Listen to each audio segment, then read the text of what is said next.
What if I told you that Nnamdi Kanu continued detention is not just about court trials, but part of much bigger plan, a hiding operation, a Fulani lead agenda, a national cover-up that is now cracking open.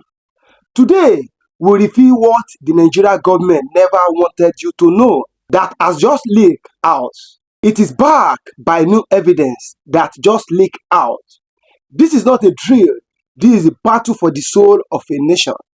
Stay with us. Watch to the end because what you are about to hear could change everything. I don't want anybody to die. Yes. We are fighting for freedom. Then how can we fight for them? It's not possible. We want people to be free. That's what we're fighting for. Nothing more. We've suffered a lot in Africa. I don't know if you know that. Africans have suffered. From slavery in Arabia to slavery in Europe to slavery in America. So I think we should focus our time and devote it towards making sure that this continent stands up to what God promised it is going to be. And that's why we're doing what we are doing. Correct Republic. All throughout last night, I was thinking about quitting in all the struggle that we are struggling to make this country a better place. I was thinking, should we really be fighting, or is this just prophecy coming to pass? This man on the screen going to give you a list of things that he has said in this country that has come to pass. I am so scared because there is one thing that this man said about Tinubu, which is number 7. Number 1, this man said that Fulani will conquer the Hausa territory. Today, Fulani has conquered the Hausa territory. I do stay in Kaduna State. The other day, my mom called me on the phone. She said that they are planning to have a riot between Fulani and the Hausa people. I told her it's not going to be possible. In Kaduna State, I don't think that my Hausa brothers, my Yoruba brothers can fight Fulani. If they fight Fulani, it's going to be bloody. Prophecy coming to pass. Number 2, this man said that after Hausa is conquered, the next target is going to be Yoruba. And my Yoruba brothers, everybody tribalistic, you won't pay attention now. What is happening in Yoruba land today? Yoruba land is very, very scared of their ground because Fulani is threatening them in their ground. And if they mess up, it's going to be bloody. Prophecy coming to pass. This man said that his Igbo brothers has no hand in that plot, in that coup that led to the civil war. Now, after the nonsense book that Ibrahim Babangida wrote, it came to everybody's eye that it is actually true that these people had no hand in that war.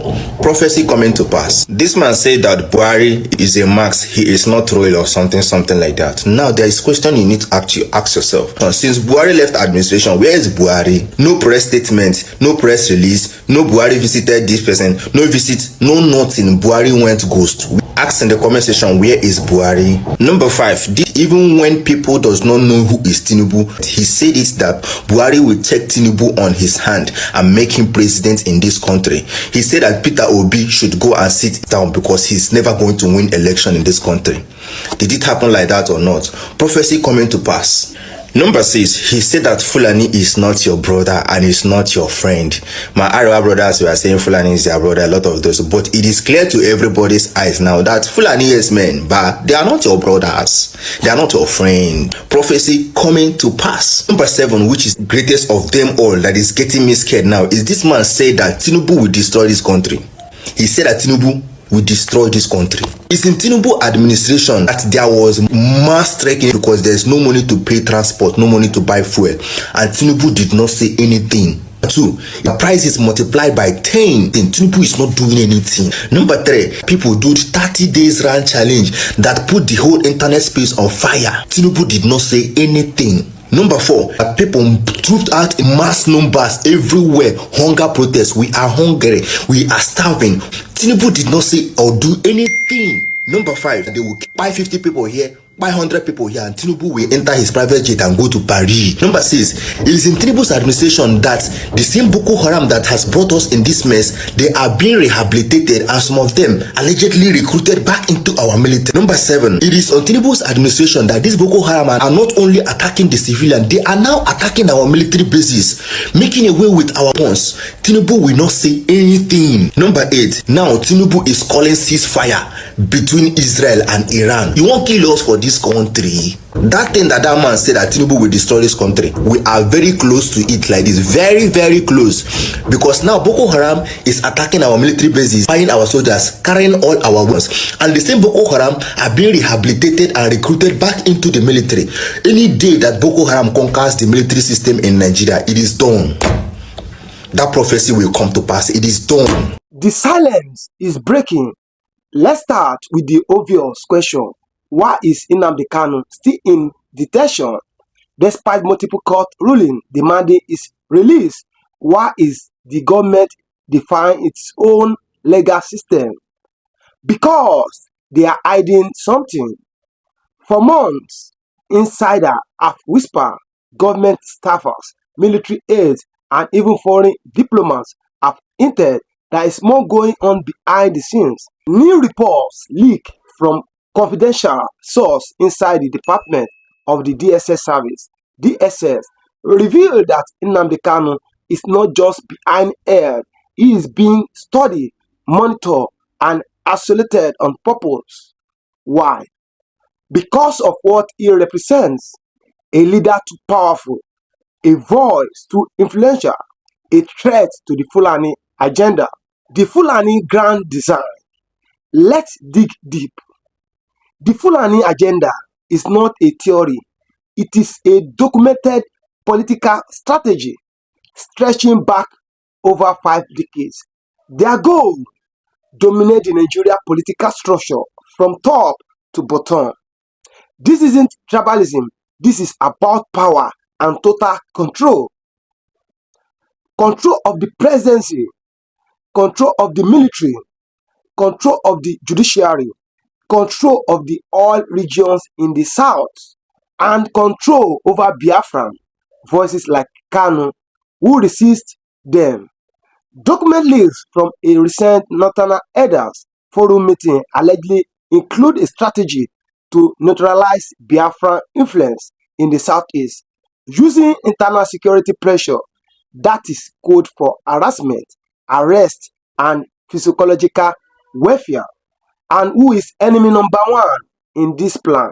Mazi Nnamdi Kanu, DSS transmitter discovery. Now, here's where it gets chilling. During Kanu's last court appearance, his lawyers dropped a bombshell. They discovered that a hidden transmitter was planted inside his DSS cell. Not a camera, not a radio, a transmitter used to monitor his private conversation with his lawyers. This is illegal. It violates Anthony Klein's privilege. It proves that the government isn't interested in justice. They are running a surveillance operation. Why? Because they fear what Kanu knows. They fear that he may expose more of the Fulani control political system. And guess what? That fear is justified. Kanu warned us before. They will come for me. They will lie against me. But now, this, I stand not for myself, but for you, Nnamdi Kanu, in 2018. Do you remember? Those were his words. And now, look where we are. He saw the trap. He saw the agenda. He warned the people. And now, the system has turned him into public enemy number one because he speaks the truth. This is bigger than courtrooms, bigger than politics. This is a war for the truth. Sources inside the DSS have now revealed the three-phase plan designed to mentally break Nnamdi Kanu. Isolation phase: limit all human contact, refuse access to his lawyers, deny proper medical care. Disinformation phase: leak lies to the press about his mental state. Collapse phase: for a conversion or create a condition where he becomes permanently unfit to lead. But Kanu has not broken. He remains strong, and that terrifies them even more. If you believe in truth, if you stand for freedom, hit that like button now. Drop a comment below with hashtag justice for Nnamdi Kanu. And don't forget to share this video so more people see what the media is hiding. Because we must not be silent. Why the courts are helpless? You may ask, but why are the courts not doing anything? They tried. The Court of Appeal ordered Kanu's release. Even the UN weighed in, calling his detention a violation of international law. But here is the shocking truth. The Nigeria judiciary has been captured. The Fulani political class uses intimidation, bribery, and delay tactics to keep Kanu locked up. In league correspondence between DSS legal officers and the presidency, there is proof that the court decision must be overridden by national security consideration. That is not law, that is dictatorship. Media silence explain. Ever wonder why the mainstream media in Nigeria has gone silent on Kanu's case? Because they have been paid to stay silent. TV stations have been warned journalists who report on Biafra are blacklisted.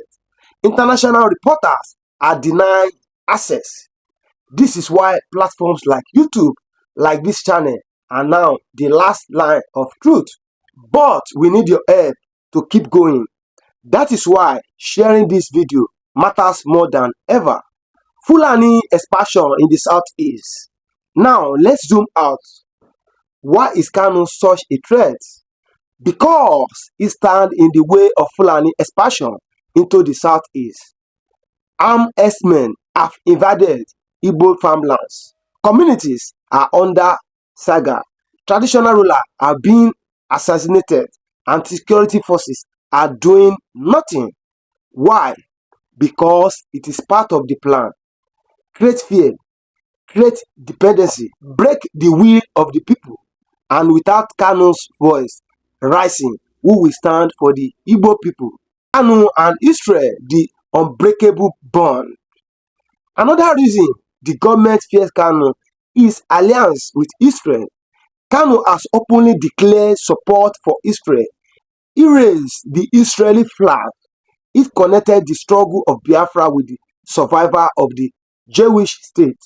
This terrifies the Nigerian government because it invites international attention. They fear Israeli intelligence may begin investigating what is going on behind DSS walls. According to the leak, diplomatic cables, Nigerian officials were warned that Kanu's international alliances could destabilize regional power balance. That is how powerful he is. This is not just about Kanu, it is about justice in Nigeria. If they can do this to a man like him, what about the rest of us? Subscribe now and turn on the bell so you never miss another truth bomb. Comment below. We see the truth. We stand with Kanu. Fulani agenda must stop. A nation at the brink. The fight for Nnamdi Kanu is not a Biafra issue alone. It is a national emergency. Because if a government can kidnap its own citizen from Kenya, torture him without trial, hold him for 3 years plus, silence the court and manipulate the media, then no one is safe. So what do we do now? Stay informed. Follow updates about Kanu's July 18 trial. Don't let the government play games with the date. Spread awareness. Post this video. Share on WhatsApp, Facebook, and every platform. Pressure the system. Call for international sanctions. Ask your local reps to demand justice. Support the movement.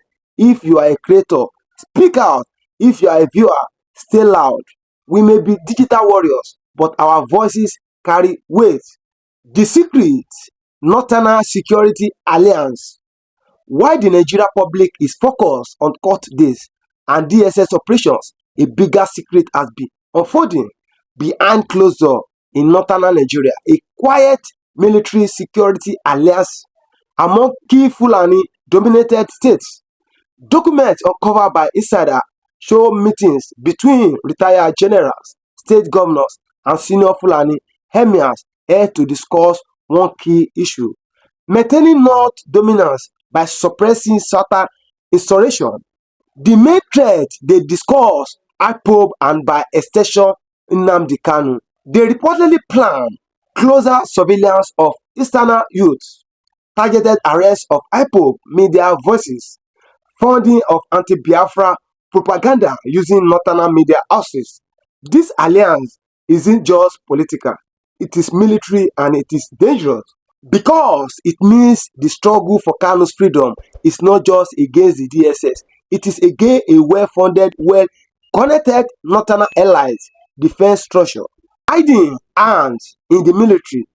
Let's talk about the Nigerian military, specifically the top generals in command. Why has the army remained silent on Kanu's legal detention? Why has no senior military official spoken against the unlawful use of force in the East? Because, again, the Fulani agenda controls everything. Did you know that over 70% of top-ranking generals currently serving in the military come from Northern or Fulani backgrounds? That is not a coincidence. That is a deliberate placement. And here is the strategy. Keep the military loyalty to the North. Use that military to silence Easterner resistance. Crush Biafran activism under the guise of national security. The worst part, most of these military orders are given without transparency and without the knowledge of the National Assembly. The oil factor why the East must be controlled. One reason Kanu must be silenced, according to the leaked memos, is oil. Yes, oil. The Southeast and South-South are home to Nigeria's largest oil reserves, and Kanu has often spoken of reclaiming control of Biafra land and ending the exploitation of its natural resources. This scares the cabals in Abuja. If Biafra breaks away, Nigeria loses its major oil wells. Northern state lose federal allocations. The Fulani political class lost power. So, keeping the Southeast under control isn't just political, it is economic survival for the North allies. And Nnamdi Kanu is the loudest voice calling for that freedom. Now, you see why they do anything to keep him locked away. Divided and rule that is in the East. The governments know they cannot beat the Biafra movement with force alone. So what do? They divide us. The leaked DSS strategy show a shocking tactics, create and fund internal rival faction with IPOB and other Biafra groups. Have you noticed Saudi group emerging that claim to fight for Biafra, yet publicly insult Nnamdi Kanu? That is not coincidence. That is covert sabotage. Sabotage. The plan is to confuse supporters, weaken IPOB unity, and discredit the Biafra cause. It is a class divided and rule tactic, and it is working unless we see through the game. International silence who benefits? Why have the global powers remained silent about Kanu's unlawful detention? Here is the bitter truth. They benefit from Nigeria showers. Many Western oil companies still operate in the Niger Delta. They make billions yearly while the people suffer. Nnamdi Kanu has called them out by name, threatening to disrupt their illegal deals if Biafra gains independence. So guess what? These Western governments won't fight for Kanu. They quietly back the Nigerian government even while pretending to stand for human rights. Unless we raise our voices loud enough to embarrass them publicly, they will never ask. Why Kanu is under physical detention? His followers are under mental attack. The government's secret weapon, fear and frustration, they use endless trial delay to wear us down, paid influencers to mock the Biafra cause online, random arrests of innocent youth to spread fear. This is physiological warfare, and it works only when we stay silent. But the fact that you are watching this video right now proves that you haven't given up. Don't give in, not now, not ever. Why July 18 is not just another court date? Let's talk about the coming court date, July 18. This is not just a trial, it is a referendum on justice in Nigeria. The government is hoping people will get tired and stop paying attention. But here's what's really happening behind the scene. The DSS is lobbying to delay the trial again. The government is trying to introduce new fake charges. The media is preparing to black out coverage that day. This is why we must treat July 18 as a mass action day. Let the world know that this is the day we demand justice. The youths are the last hope. Nnamdi Kanu has always said, the youth shall lead the revolution. And he was right. Despite the intimidation, Nigeria youth, especially from the east, remain fearless. From Aba to Owerri, Onitsha to Enugu, there is a fire burning in the heart of the next generation. They are speaking up on social media, organizing peaceful rallies, documenting every court update, refusing to be bought or broken. The Nigerian government may control weapons, but we control the future. And that future starts now. The final warning: what happens if we stay silent? Let's end with the most important truth. If we stay silent, if we ignore Kanu's cries, if we let the government rewrite the story, then someday our children will ask, where are you when they silenced the man who spoke for us? And what will we say? That we watched but did nothing, that we know the truth but kept quiet. Let it not be said that we were cowards. Let it be written that in this moment we choose to fight back with truth, voice, and courage. Subscribe, comment, hashtag free Nnamdi Kanu now. Share the video with 5 people before you sleep. Tag every politician, journalist, and activist you know. Because the more we speak, the less they can lie. The louder we get, the closer Kanu comes to freedom. They thought locking him up would silence us, but they only made us louder. The revolution has no prison, and the truth cannot be caged. In every generation, there comes a voice that refuses to be silenced. For Nigeria, that voice is Nnamdi Kanu. And as long as he speaks, freedom lives on. But they want him silent forever. Don't let them win.